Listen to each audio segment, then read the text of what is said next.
Welcome to Fischer Math.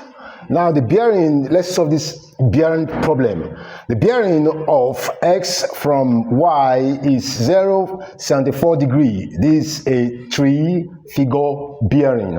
We have a compass bearing and we also have a three-figure bearing. This is a three-figure bearing.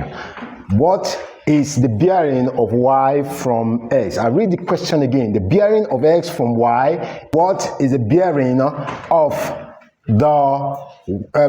what is the bearing of y from x? At every point, solution.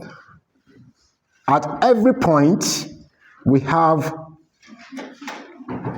a cardinal point. You have north, east, west, south. So this is a point. We say here this is an 74 degrees. 74 degrees.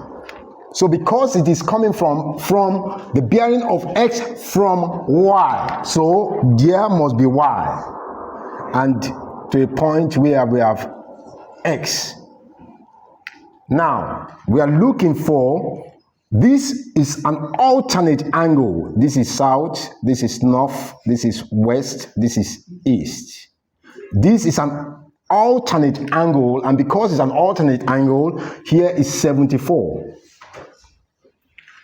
There is 74. And now we are looking for the value. What is the bearing of y from x? That means that it's coming this way, coming that way to this point. Now the bearing of y from x is equals to 180. Why is it 180 degrees? From here to this point is 180. Then plus 74 degrees. So the total there is going to be what? 254 degrees. This is the value of y, the bearing of y from x. Thank you for listening. Thank you so much for coming back to this channel. This is Fischer Math. Thank you for watching.